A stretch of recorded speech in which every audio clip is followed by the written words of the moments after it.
Hello everyone, welcome back my YouTube channel. My name is Kulfsha और आप सभी देख रहे हैं मेरा official channel DU education club. I hope आप सभी ने अपनी अपनी स्टडी पूरी कंप्लीट कर ली होगी, क्योंकि अब आपके एग्जाम स्टार्ट हो गए हैं।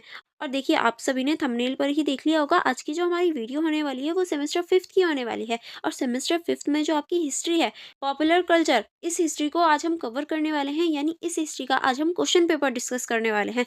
तो अगर आपने अभी तक मेरी वीडियो को लाइक नहीं किया है और मेरे चैनल को सब्सक्राइब नहीं किया है, तो आप जल्दी से कर लीजिए, ताकि आपके सेमेस्टर से रिलेटेड आने वाली जितनी भी वीडियोस हों वो आप तक पहुंच जाएं और आप अपनी स्टडी को अच्छे से कर पाएं। देखिए, ये जो क्वेश्चन पेपर है ये आपका 75 मार्क्स का है।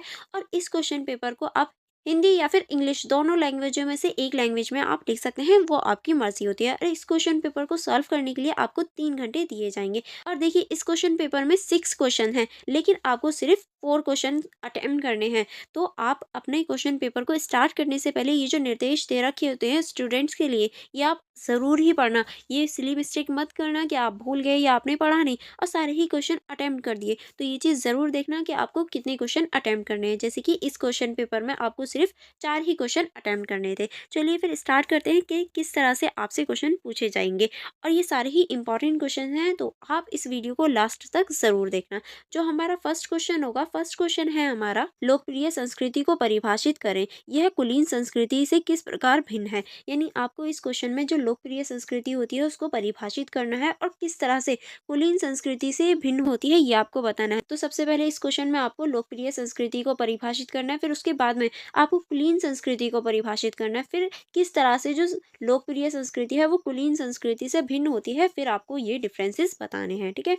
नेक्स्ट क्वेश्चन है आपका क्वेश्चन नंबर 2। क्वेश्चन नंबर 2 है आपका, भारतीय संस्कृति को लोकप्रिय बनाने में प्रौद्योगिकी ने क्या भूमिका निभाई है, उदाहरण सहित स्पष्ट कीजिए। यानी जो हमारी भारतीय संस्कृति को लोकप्रिय बनाने में जो प्रौद्योगिकी ने भूमिका निभाई है वो आपको बतानी है, वो भी उदाहरण के साथ। ठीक है।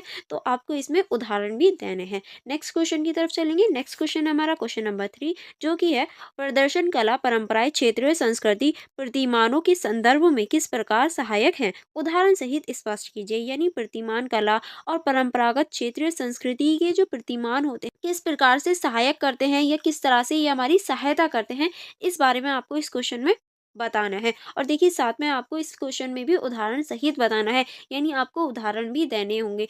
और जब स्पेशली क्वेश्चन में उदाहरण की बात करी जाए तो आपको ज़रूर ही उदाहरण देने होते हैं। ठीक है।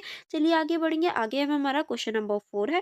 क्वेश्चन नंबर 4 में आपसे पूछा गया है, समय के साथ लोकप्रिय त्योहारों में किस तरह से बदलाव आया है, किसी एक केस स्टडी के संदर्भ में चर्चा कीजिए। यानी देखिए, समय के साथ साथ जो हमारे त्योहार होते हैं उनमें किस तरह से बदलाव आ रहे हैं वो आपको बताना है, वो भी केस स्टडी के माध्यम से। यानी इस क्वेश्चन का जो आपको आंसर लिखना है वो केस स्टडी के फॉर्मेट में लिखना है। ओके। और देखिए, समय के साथ साथ जो हमारे त्योहार हैं या लोकप्रिय त्योहार हैं उनमें चेंजेस आते जा रहे हैं, क्योंकि पहले जो थे वो त्योहारों पे लोग एक दूसरे के घर जाते थे, मिलते थे। बट अब क्या करते हैं, घूमने कहीं और चले जाते हैं, एक दूसरे से घर नहीं जाते।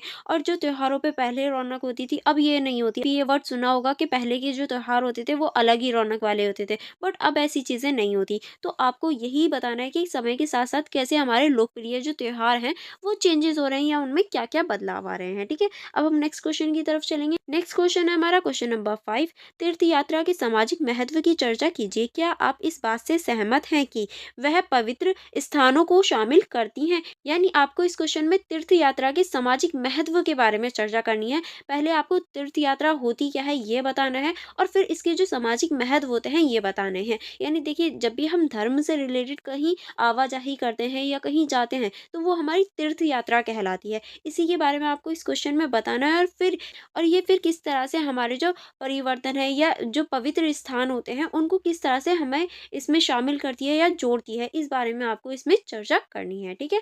नेक्स्ट क्वेश्चन है हमारा क्वेश्चन नंबर 6, जो कि पूछ रहा है, भारत में खाद्य पद्धतियों के विकास की विवेचना कीजिए। वैश्वीकरण ने भारतीय भोजन की आदतों को कैसे प्रभावित किया है। यानी देखिए, इस क्वेश्चन में आपको जो भारतीय खाद्य पद्धतियां हैं उनके बारे में बताना है कि किस तरह से जो भारतीय खाद्य पद्धतियां हैं उनका विकास हुआ, और किस तरह से जो वैश्वीकरण है उसने भारतीय भोजन की जो आदत थी उनको बदल दिया। क्योंकि देखिए, जो वैश्वीकरण है वो हर देश पे हर किसी तरीके से प्रभाव डालता है, चाहे वो हमारे सामाजिक हो, धार्मिक हो या फिर हमारे रहन-सहन में हो, चाहे वो हमारे खाने-पीने की चीज़ों में क्यों ना हो, उसका हम वैश्वीकरण का प्रभाव देख सकते हैं।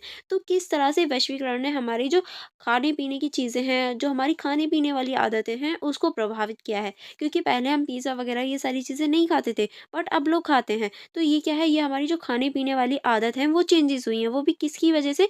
वैश्वीकरण की वजह से। तो यही सारी चीज़ें आपको इस क्वेश्चन में बतानी है। आई होप आपको सारे ही क्वेश्चन समझ में आ गए होंगे। अगर आपको कोई कन्फ्यूजन हो या कोई प्रॉब्लम हो तो आप मुझसे कमेंट बॉक्स में पूछ सकते हैं, मैं ज़रूर रिप्लाई दूँगी। एंड फॉर मोर कनेक्टिविटी आप मेरे यूट्यूब चैनल को सब्सक्राइब कर सकते हैं एंड बेल आइकन को भी प्रेस करना मत भूलिएगा, ताकि मेरी अपकमिंग जितनी भी वीडियोज़ हों आप उन्हें देख पाएँ और अपनी स्टडी अच्छे से कर पाएँ। जो भी आपके सेमेस्टर से रिलेटेड वीडियोज़ हों वो सबसे पहले आप देख पाएँ।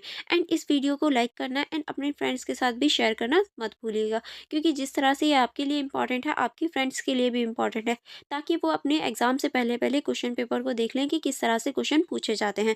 और अगर सोल में अगर ये क्वेश्चन दोबारा रिपीटेड हों, तो आपको पता चल जाए कि किस क्वेश्चन का आंसर किस तरह से लिखना है। चलिए, आप मेरी वीडियो को लाइक करना एंड मेरे यूट्यूब चैनल को सब्सक्राइब करना मत भूलिएगा। मिलेंगे नेक्स्ट वीडियो में। Thank you for watching everyone.